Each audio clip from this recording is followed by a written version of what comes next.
Pagka-uwi, hindi pa man ako lubusang nakakapasok ng bahay nila ay nang makita ko ng kasintahan ko ay nanlaki na ang kanyang mga mata dahil sa kakaiba kong itsura na hindi pa man ako nakakapagsalita ay biglang ang buong paligid ay parang nag-iiba ng kulay. Umiikot at bigla akong natumba at nangingisay.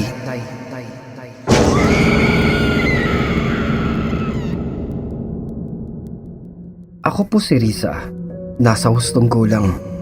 May kasintahan po ako na hindi ko na itatanggi o ikakaila dahil ito ay katulad ko ding isang babae.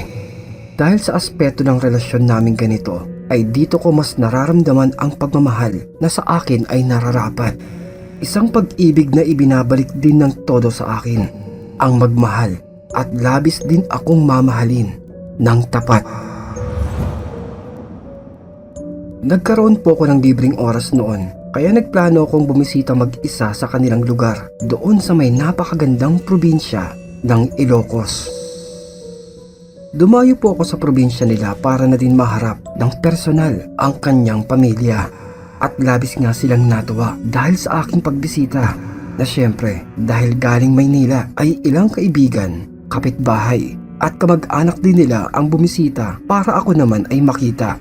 Hindi mawawala ang pagbibigay ng pasalubong na para naman sakali ay may maihahandog ako sa kanila kahit papaano sa aking pagpaparito. Na nung una ay masaya pa akong nakikiharap sa walang katapusang bumibisita sa loob ng bahay nila.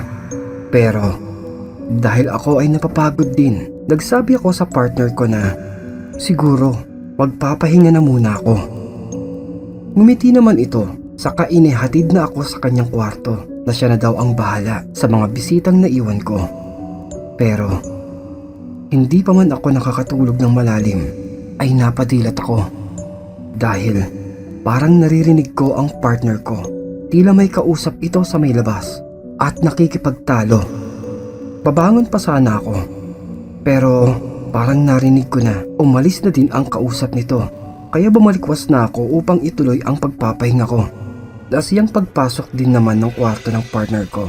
Kita ko pa sa mukha niya ang pagkasimangot na nagulat pa nga ito nang makitang gising pa pala ako.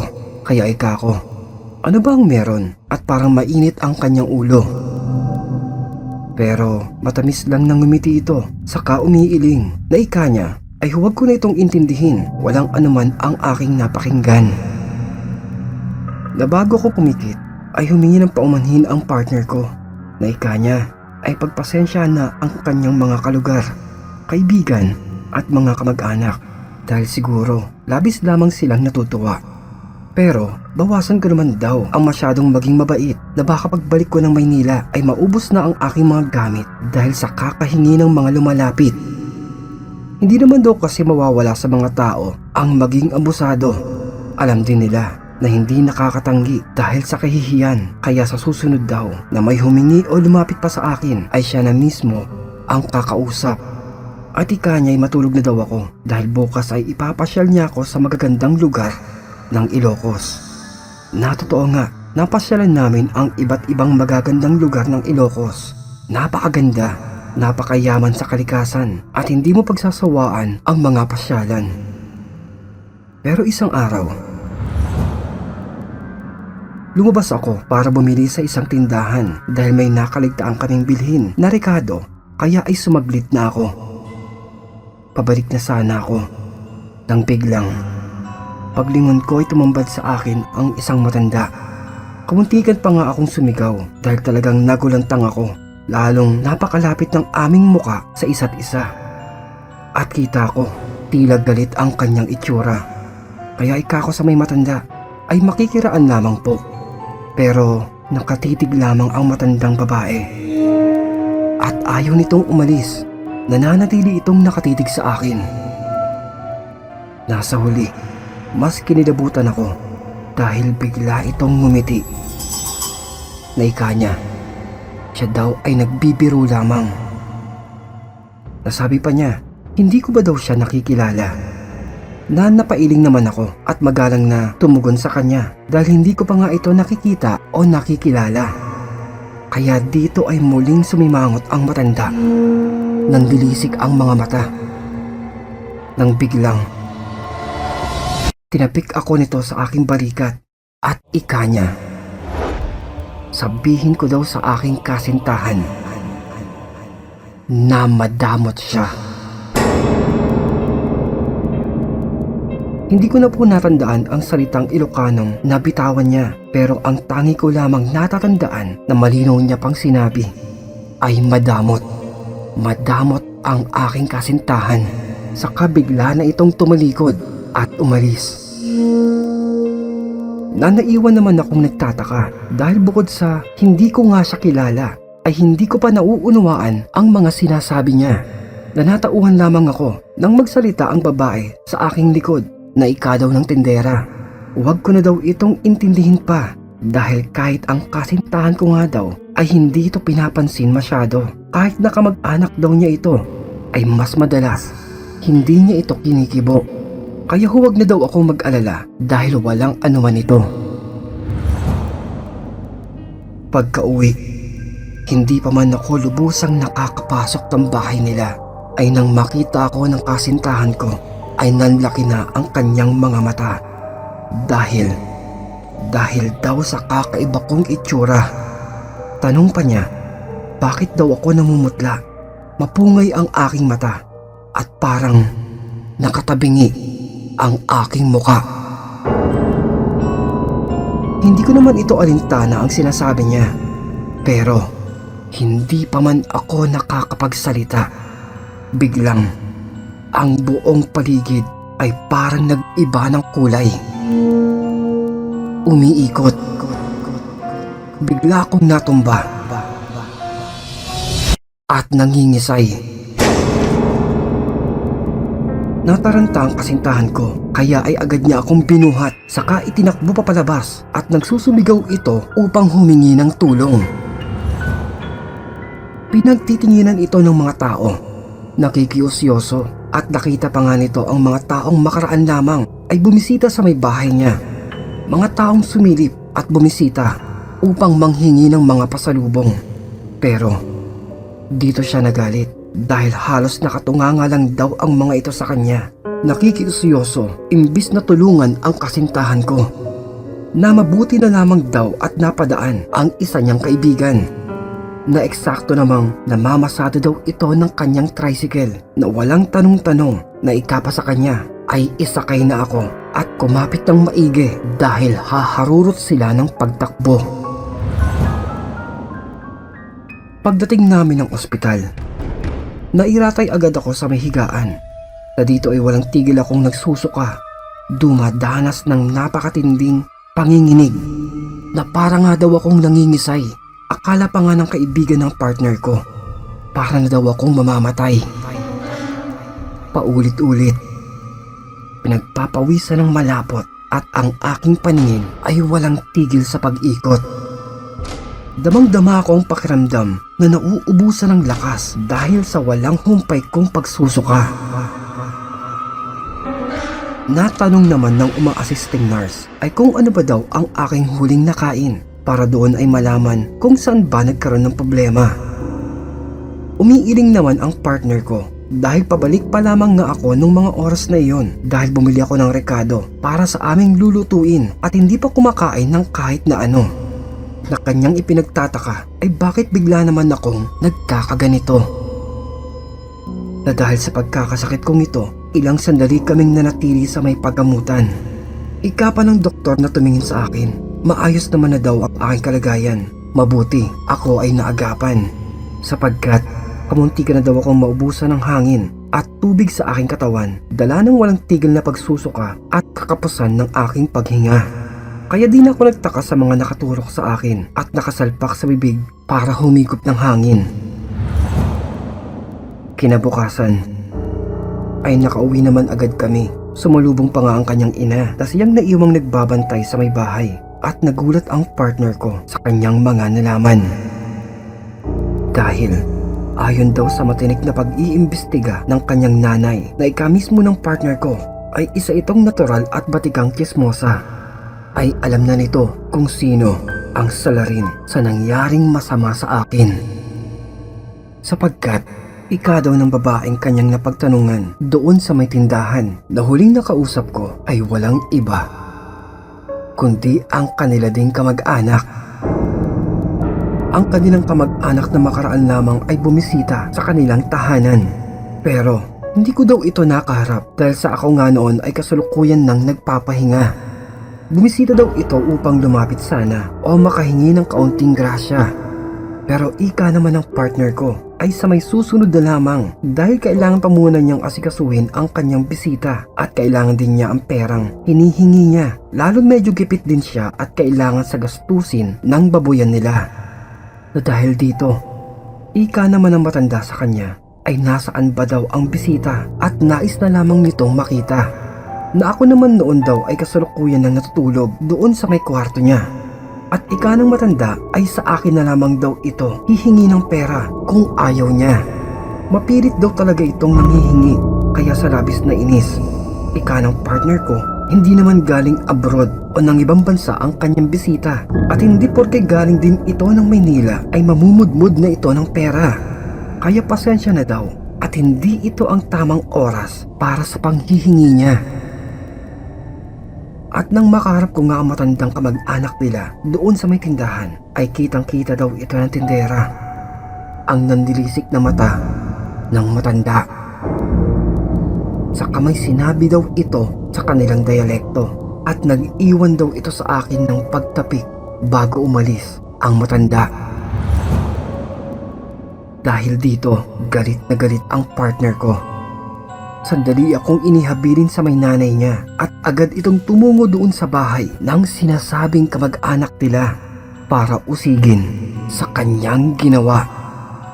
Napagkarating daw ay galit nitong sinabi, wala na ba daw itong kinikilala na pati ang kasintahan niya ay biniktima niya tulad ng kanyang ginagawa sa mga taong kinukulam niya.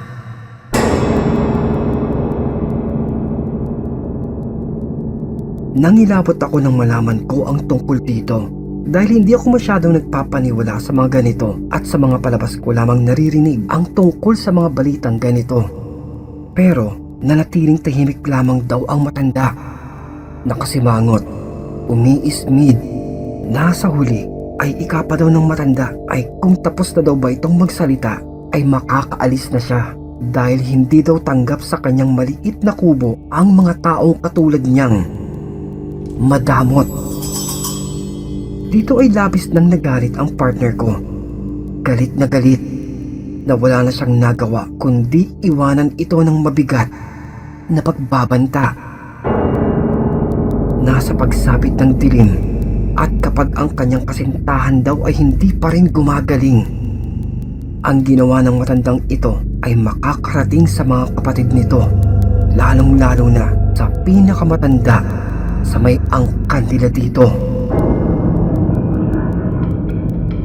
Huwag niya din daw hintayin kalimutang magkamag-anak pa rin sila dahil sa oras na malagay muli ako sa may peligro, sisiguraduhin niya na magliliwanag ang bahay nito at walang ititirang mahal sa buhay at susundan kahit ito ay nasa impyerno. Na kahit ako ay kinilabutan sa banta ng partner ko, bihira ko po itong makitang magalit, lalo na ang sinabi niya ay talagang nakakapangilabot at napakasakit na para bagang usapang may paglalamayan. At dahil sa sinabi ng partner ko, biglang napabalikwas ang matanda. Mababakas sa mukha nito ang labis na pangangamba. Hindi bumibitaw ng pagtingin hanggang sa ang kubo ay kanyang lisanin.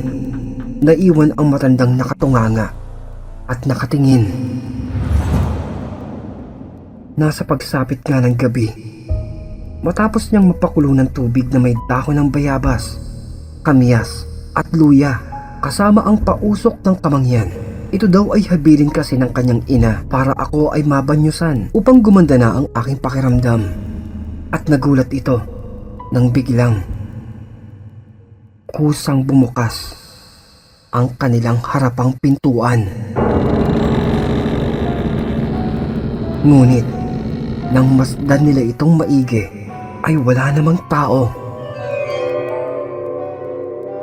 kundi ang pagpasok lamang ng malamig na hangin na siyang nagpataas ng kanyang mga balahibo. Binaliwala lamang ito ng partner ko saka tinungo na ang kanyang kwarto upang asikasuhin ako. Pero muli ay nagulat ito dahil heto, nakita niya na akong papalabas ng kanyang kwarto.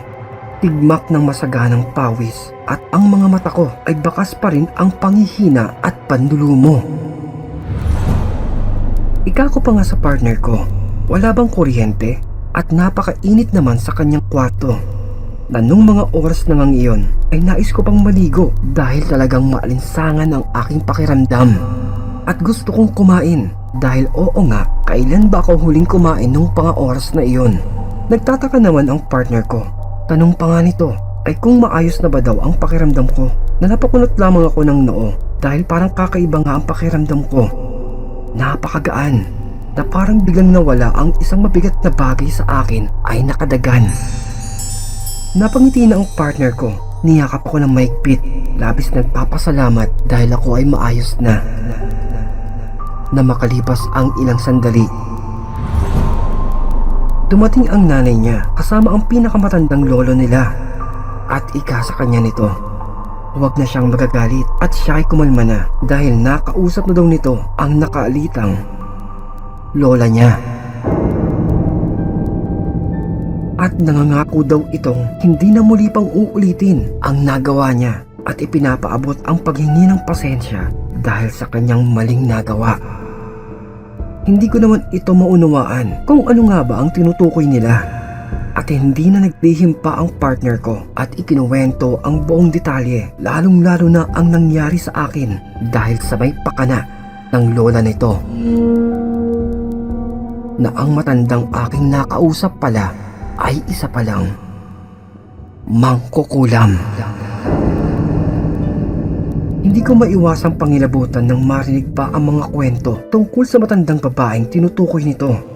Dahil hindi talaga ako makapaniwala na matapos nga ang ilang linggo na pagbabakasyon ko sa lugar ng partner ko, hindi pa rin ako makapaniwala na magpahanggang sa ngayon ay totoong nananatili sa akin ang malalim na palaisipan at hiwaga na totoo pala ang mga akala ko ay mga kwento-kwento lamang na napapanood ko lamang sa may sine. Nababasa mula nung ako ay bata pa dahil ako pa mismo ay personal na nakaranas pala ng mabagsik na paraan at kababalaghan ng isang mangkukulam.